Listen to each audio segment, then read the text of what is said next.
Well, hey there. So there's a saying, I'll sleep when I'm dead. And you know what? I kind of secretly really love that saying. To me, it it just conjures up this idea that life is so amazing, so incredible, so absolutely beautiful that you don't want to miss a moment of it. But you know what? The reality is, sleep is pretty important. And if you're a woman experiencing some hormonal fluctuations, or maybe you're already in perimenopause, I'm gonna bet you know what it feels like to have a couple of sleepless nights. Hi, I'm Sherry, and I'm a menopause health coach, and I help women who are going through those hormonal fluctuations or perimenopause get comfortable in their skin again, regain their energy and their confidence and their joy for life. And today, I just wanted to talk to you about sleep and how important sleep really is. So, I'm sure you've heard that it's really important for all of us to get like 7 to 9 hours of sleep. Like that's sort of like the sweet spot number. But a lot of us are walking around telling ourselves kind of these sleep lies. And sometimes we're like, no, I'm too busy to sleep. Or, you know what, only really lazy people sleep a lot. Or, I can get away great with 5 hours of sleep. I don't need 8 hours at all. Or maybe you're thinking, I wake up a lot in the middle of the night, but that's okay, that's normal. Or maybe you're one of the many people who are like, I just need a couple of drinks at night to kind of calm down, and that helps me get to sleep. So it's interesting because I feel like when people think like, okay, name some people who have trouble sleeping. Of course you think to yourself, oh, you know what, if you have insomnia, that's one group. Or hey, if you've got that new baby and she's crying through the night, you're not going to get any sleep. But rarely do people think, oh, hey, if you're perimenopausal, you kind of get lumped into that group. You really are not probably getting either enough sleep or the level and quality of sleep that you really need. And 56% of perimenopausal women actually experience less than 7 hours of sleep a night. And honestly, that's not enough. That's not enough for what our bodies need to function at its optimum. And I have really started to get into sleep lately, to the point of where I really am turning into a sleep geek. I have, I'm going to show this little silver thing. It's an Aura ring. It tracks my sleep.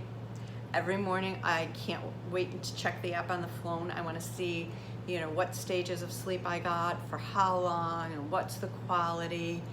And as I started to learn about sleep, one of the first things I learned, which just completely blew my mind, was that we will die sooner from lack of sleep than we will from lack of food.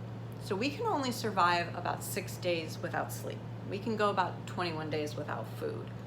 I'm like, that's just, like I said, that's just mind-blowing to me. We actually will die without sleep. That's how important it is for us.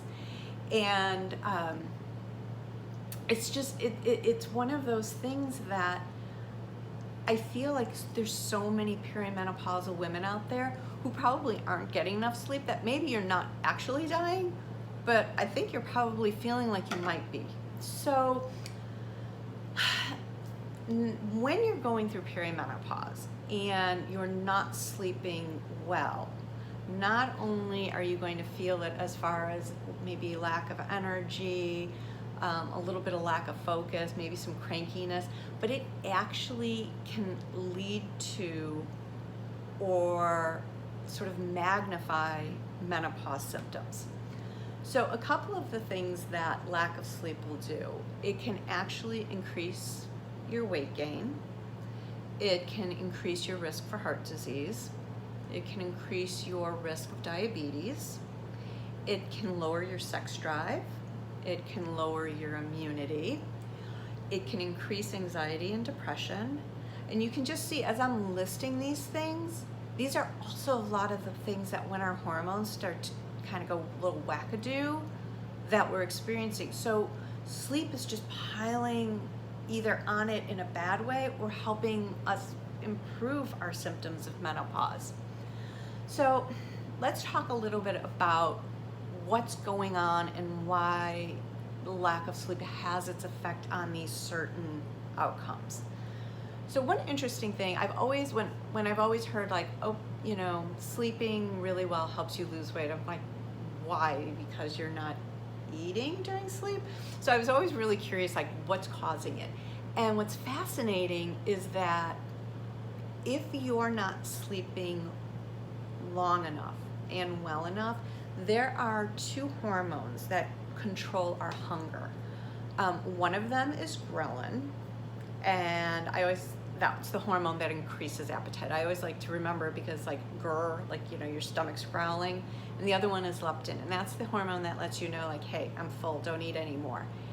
And if you're not getting proper sleep, what happens is your levels of ghrelin increase, so you're gonna feel more hungry. Your leptin levels are going to decrease, which means you're not gonna get that signal saying, hey, I'm full. Then when it comes to heart disease, what happens is as we're sleeping, that gives our blood pressure a chance to like go lower. Our heart rate actually goes lower. Our breathing goes lower. And you're really giving your heart an opportunity to recover from our waking hours. And it's difficult because if you're in this like broken sleep cycle, you're really not giving your body that chance to recover. The same thing happens with this risk for diabetes. So if we're not getting proper sleep, it actually affects how our body metabolizes glucose. So that can kind of, you know, if we go long enough without proper sleep, we're really sort of putting ourselves at a diabetic risk and putting ourselves into like a pre-diabetic range. So there are a couple of things that you can do to help your sleep without taking sleeping pills. Not a big fan of sleeping pills because they're just a band-aid to the issue. They're not the root cause of really what's causing your sleep problems. So one of the first things that you can do is maintain a healthy body weight. Now, when you're overweight, just the pure physical aspect of being overweight tends to interrupt your sleep cycle. Additionally, it leads to increased chances of things like sleep apnea. Another thing that is really important to do is go ahead and avoid caffeine after 2 p.m. And it's one of those things, it takes so long for caffeine to work its way out of your system that if you're drinking caffeine, you know, later in the afternoon, early evening, if you're having that cappuccino post dinner, it's gonna stay in your system, and again, it's gonna mess up with your sleep cycle.